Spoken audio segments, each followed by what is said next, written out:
Warning: the content in this podcast may help you get fit. Your discretion is advised.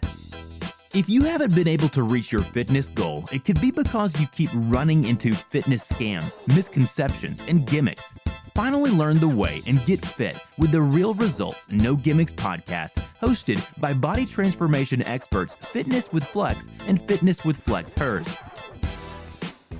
Welcome, guys, to the 9th episode of the Real Results No Gimmicks podcast. We're your hosts, Fitness with Flex and Fitness with FlexHERS, and we're body transformation experts. Many of you may know us from our clients' amazing transformations from all over the United States and all over the world. And in today's podcast, we're going to be speaking about how realistic are your fitness goals.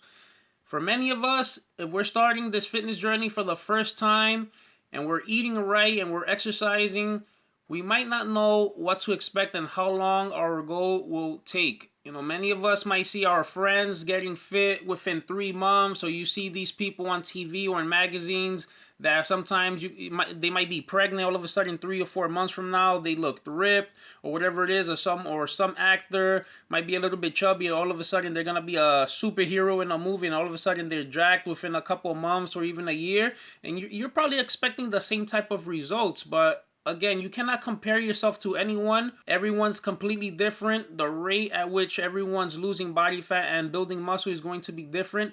And everyone's drive and discipline is also different. And that also plays a large factor. You have to take into consideration that you don't really see the pain behind anyone's journey. So whenever you see someone lose a drastic amount of weight, or you see, like he said, an actor on television that's about to be on a superhero movie or something, you don't really see like the struggles they have to go through every single day. So that's why it might seem like they made that change really fast, but in reality it just took them so much time and hard work that all you're really seeing are the results. Yeah, someone could get fit in 3 months, but you don't know if within those 3 months they were doing 3 workout sessions per day, weight training twice a day, doing cardio once a day, going on an extreme diet where they're not eating no sugar whatsoever, being very, very strict for those 3 months. Of course the results are going to be amazing, but is everyone willing to sacrifice like that? Does everyone have the time? You can't compare yourself to a Hollywood actor because they're just mainly focusing on getting in shape for that movie. So they have all the time in the world. They're getting paid to do that. If you're a person that's working 2 jobs and has a wife and kids at home or whatever it is, I doubt you're going to have the same time as that Hollywood actor. So it all has to fit into your schedule as well. You can't compare yourself to someone else. And the other thing is that these people that are famous and are magazines and stuff like that, a lot of them do take performance enhancement drugs, which will make your results just that much faster. If someone's taking steroids and stuff like that, you could put on muscle really, really quickly. The average person could gain 5 to 10 pounds of muscle per year. If you're like a newbie and have never trained before, maybe you could do 15, 20. It really depends. But, if you're using performance enhancement drugs, that could happen just in a couple of months. And then you look at that person and you don't know that they're doing those drugs. And then you might say, hey, what's going on with my results? These people are getting fit within 3 months and I've been working out for 3 years and they look exactly the same. So that's why you can never compare yourself to no one else. The competition is really only against yourself. So it makes no sense to compare yourself to other people. That goes also for women that are pregnant. I have so many people that I work with that when they get pregnant, they're like, oh, I don't want to blow up. Look at this girl, she just had a baby like 7 months ago and now she has a 6-pack and stuff like that. So it really all depends where you are before you're pregnant. If you never followed a healthy lifestyle, you weren't active at the gym, you weren't physically in shape, and all of a sudden you get pregnant and you gain a couple of pounds, there's no way that 7 months later after you give birth that you're going to be able to achieve that 6-pack. More than likely that person that has that 6-pack right after they give birth, they have been training already for a while. So it's easier for them to snap back into that physique that they used to have. And they were also probably a little bit more mindful about what they were eating when they were pregnant. So it really all depends what level you're in and what you look like before you get pregnant and what you're doing.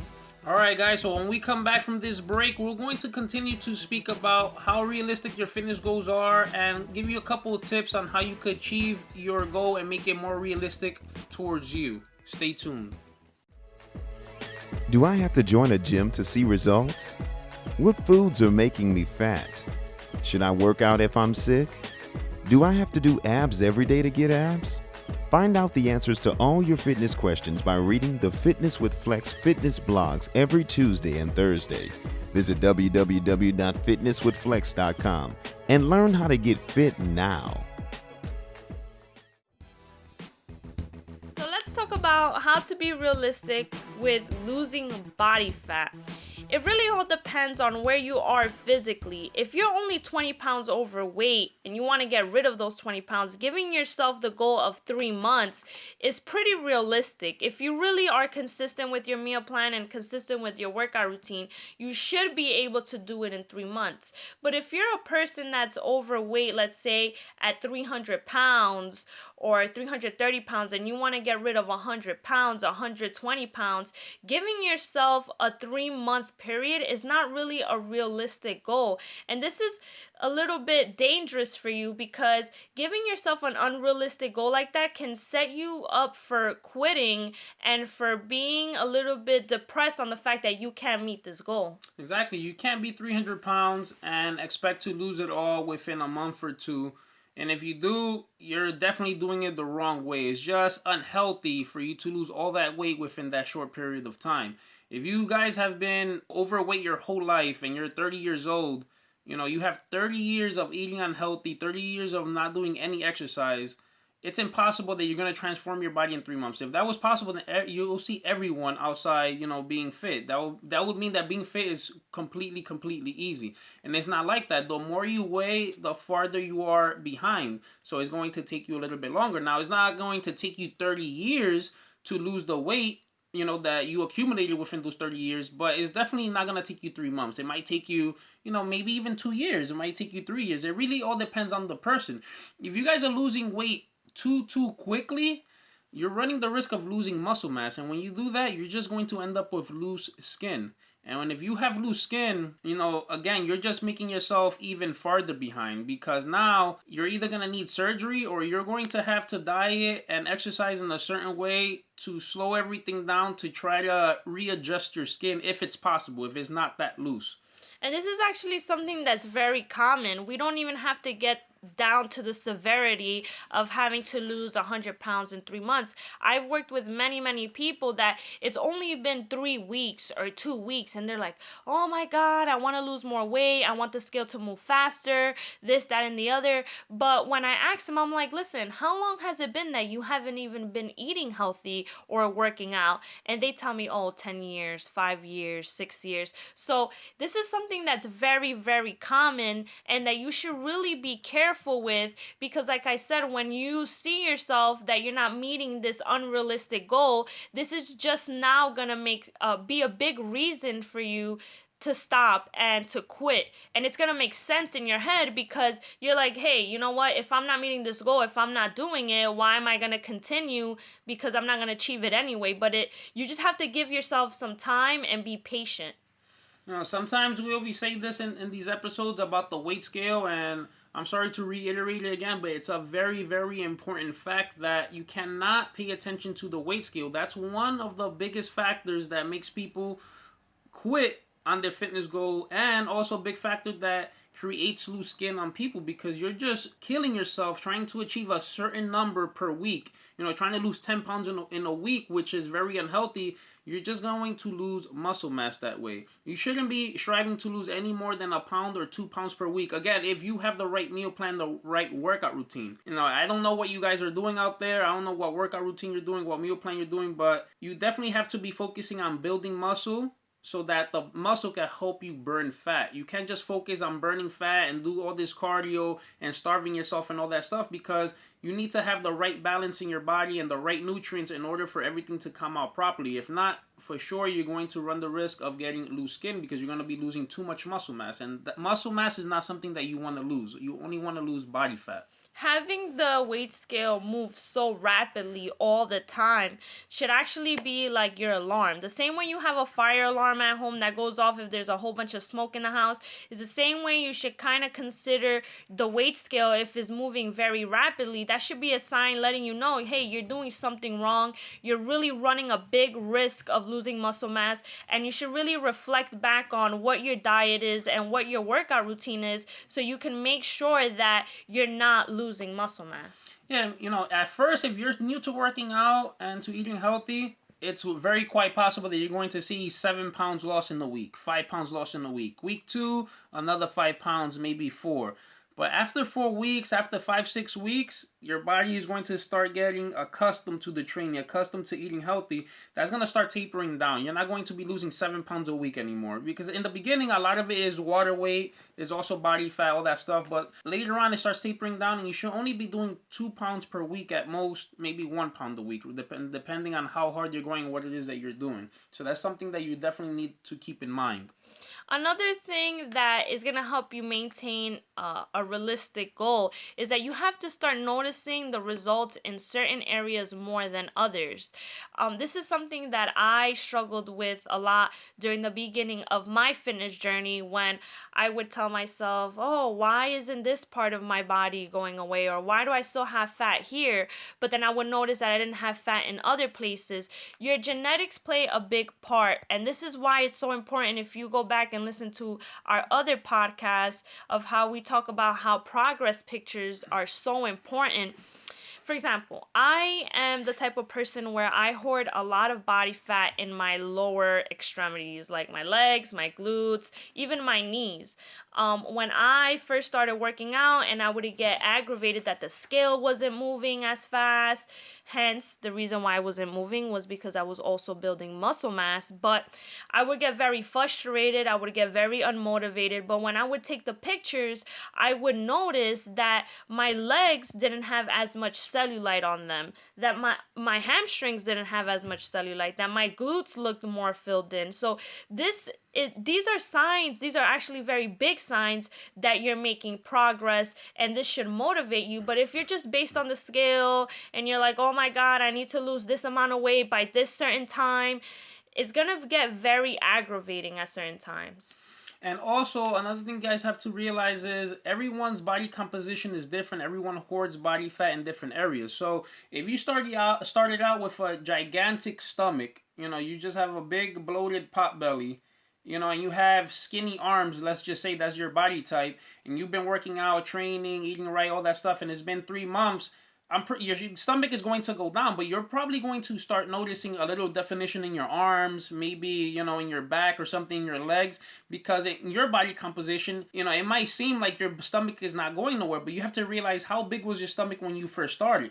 If you lost 20 pounds, I'm pretty sure you're probably still going to have a big stomach. It's going to be less, but you're going to notice more results in your arms because you started off with skinny arms. So it's just, automatically you're just going to see more definition there. If you're putting on muscle and stuff, you hardly had any fat in your arms, so you're going to definitely see more results there than in your stomach. That doesn't mean that your stomach isn't going away. When you're losing body fat, your body is losing body fat pretty much evenly throughout the whole body. So you cannot zone just your stomach. It is going down, but if you started off with more body fat from the beginning, you're obviously still going to have some body fat a month or 2 months later there compared to your arms that didn't have any body fat.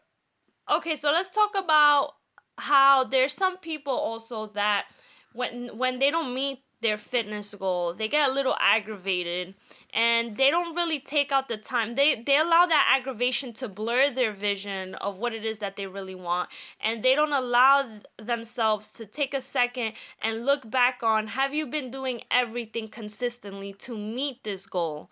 If it is realistic, of course. There's many people that I have worked with that have been like, oh, well, why isn't the scale moving? Or why do my pictures look the same? If I did so good for this week, I haven't had any cheat meals, I've been drinking all my water, all my meals, doing all my workouts. But although you did good this week, you have to take a second to look back and be like, did I do good the last 2 weeks? Because it really doesn't matter if you're doing really good 1 week, but then the next week everything goes to hell. You're only really going to end up exactly where you were last week. Yeah, it's going to balance out. You did good for 2 weeks, you messed up 1 week and then you did a good another week, that 1 week that you messed up is going to balance out one of those weeks. So even though 4 weeks have passed by, you messed up 1 week. So technically it would be like if you only did good for 2 weeks, because that 1 week 2 weeks that you did good, 1 week that you did bad, that 1 week balances out one of those weeks. So technically you only did one good week. And then after that bad week, you did another good week, then it's technically only 2 weeks. Just by messing up that 1 week, you're going to cancel out basically 2 weeks of training. So even though you've been doing it for 4 weeks, you messed up one, it's really only the progress of 2 weeks. You can actually relate this back to school or to work.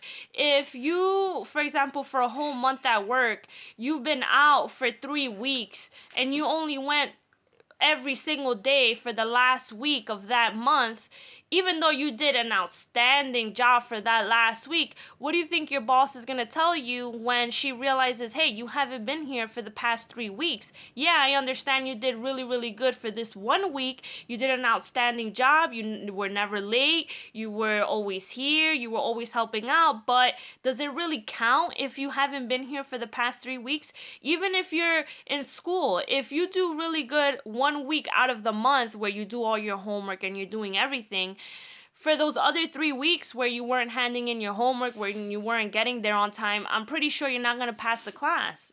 That's just how it works. You just have to be consistent with everything. Yeah, like the example that you were saying about the job. If you're supposed to work 2 weeks, but you only made it to work 1 week, I'm pretty sure you're not going to get paid for those 2 weeks. You're only going to get a paycheck for that 1 week, and it's the same thing for fitness. If you did great for that 1 week, you're going to get the results for that 1 week. But if you messed up 1 week, what's going to happen? You're going to backtrack. It's almost like you didn't get paid. You're going to balance out, So you have to also keep that in mind, guys. Learn the truth about fitness and start on the right path towards reaching your fitness goals today by subscribing to the Fitness with Flex YouTube channel.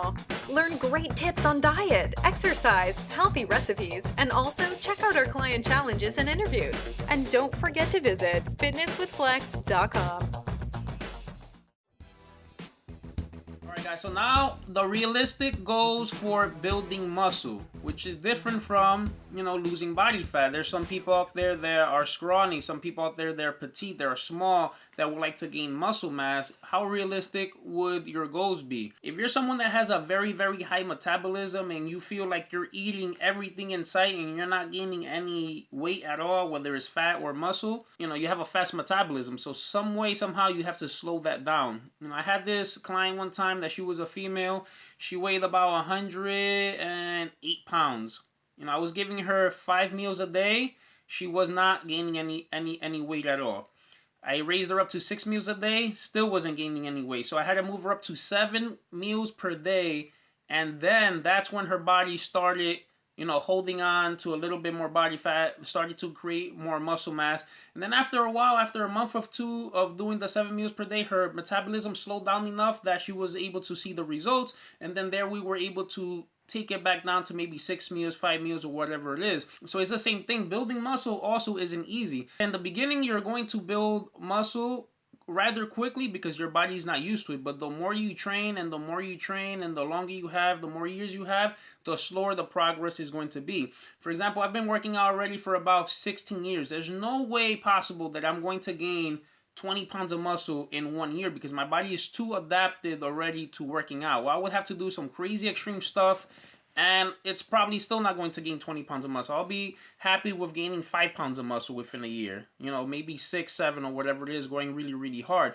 Again, it depends on where you are. If you're a beginner, you're definitely going to gain muscle a lot quicker if you have your meal plan in place and you're doing the right workout routine. So you have to keep that into consideration. And also, the only way you're going to build muscle is also by getting stronger. So if you're going to the gym and you can only lift 5 pounds, and your goal is to gain 20 pounds of muscle, in order to do that, you're probably going to have to start lifting now in the exercise from 5 pounds.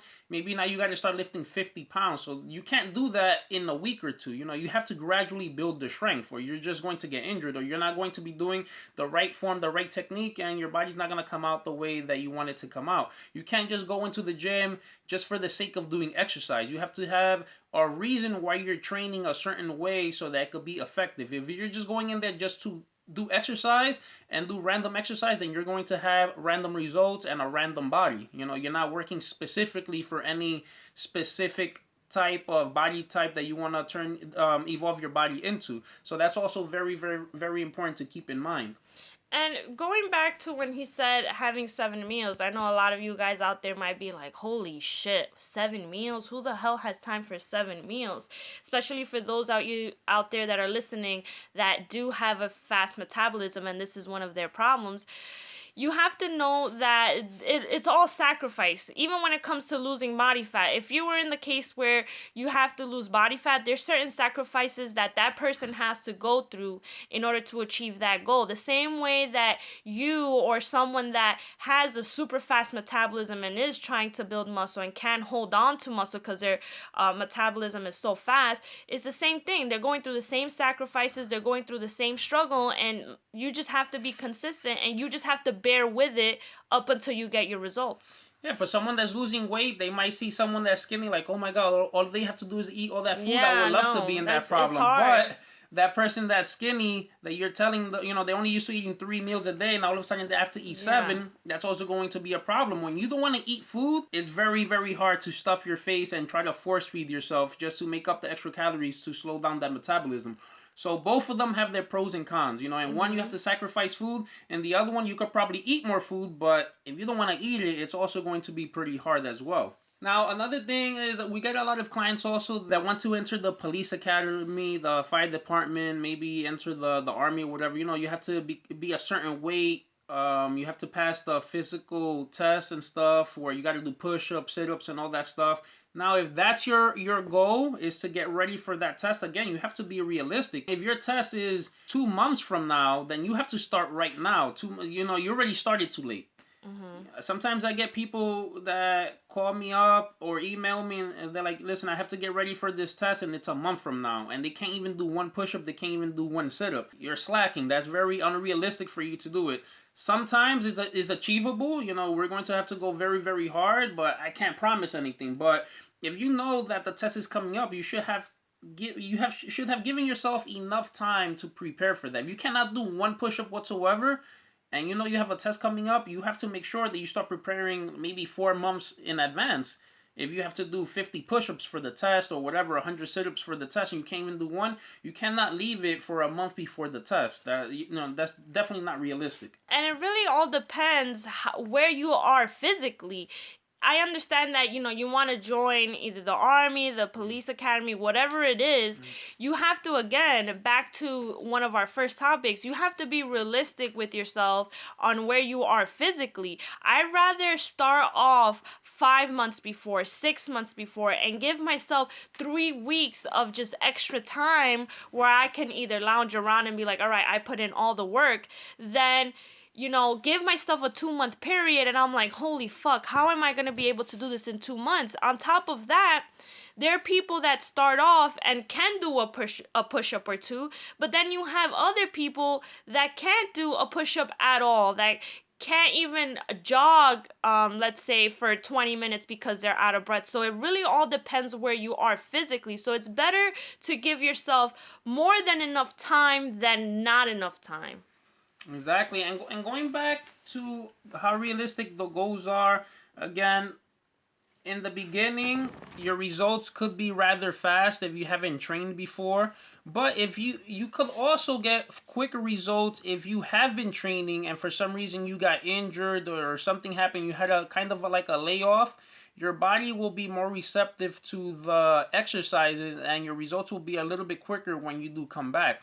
A couple of years ago, apart from doing weight training and all this stuff in fitness, I also used to practice martial arts, and I kind of injured my back a little bit a couple of years ago, maybe like 4 or 5 years ago, and I wasn't able to do martial arts or weight training, nothing like that, for maybe like 4 or 5 months because I needed to let my back heal. And within that time, I obviously lost muscle mass. I wasn't weight training and none of that stuff.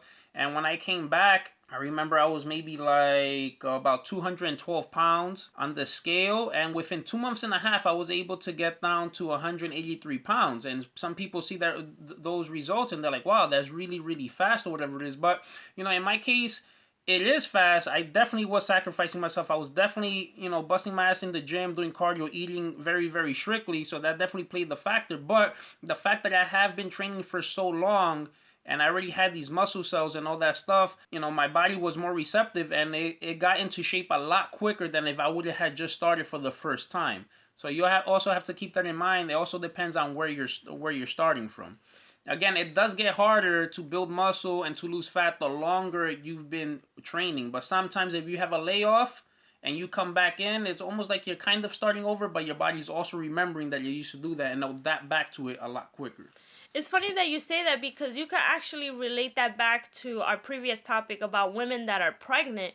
Let's say if there's someone that got pregnant but has always had a lifestyle of working out and eating healthy, even if they indulge in things they're not supposed to indulge in, so they look good physically, like sugar or cupcakes or pasta or whatever it is, because they have cravings, they can get away with it, because when you have more muscle, you burn more calories automatically.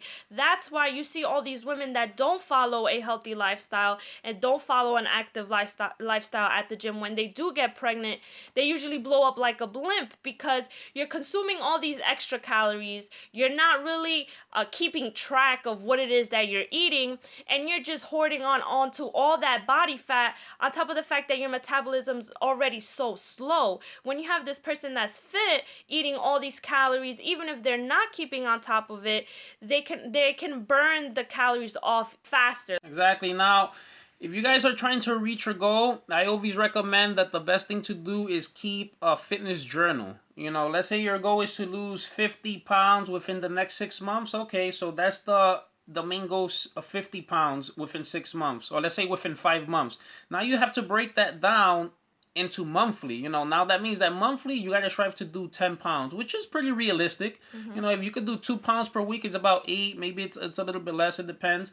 Now you have to break it down into weekly goals, so 1 to 2 pounds per week, and you got to see if you could manage to do that to reach the goal within the next 5 months. So keeping a journal and every day writing down what it is that you ate, what exercises you did, or whatever it is. Sometimes what I like to do is on my calendar, if I did everything 100% right, I had all my water, did all my cardio, did all my weight training, all my meals healthy, didn't cheat, I'll give myself a star. If you messed up, don't give yourself a star. And that's going to really, really be an eye-opener for you guys. In the next 30 days, how many stars did you get? Did you get all 30 stars? Then I'm pretty sure that you're going to have fantastic results. But now, if you only have 10 stars and 20 days there's no stars, then, you can't expect much. You only did, less than half of the work there.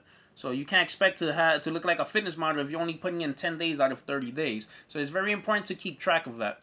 And that also helps you with your cheat meal.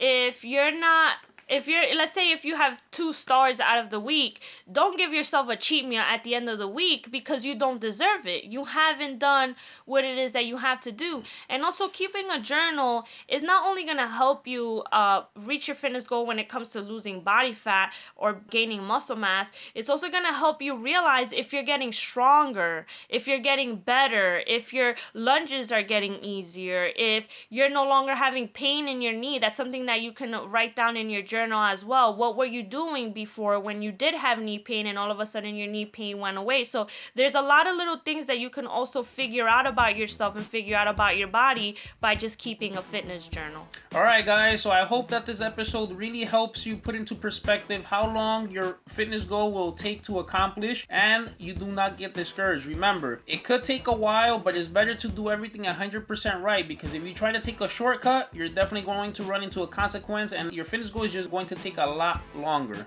if you guys don't follow everything right from the beginning. Become obsessed, stay focused, and stay consistent. Till next time.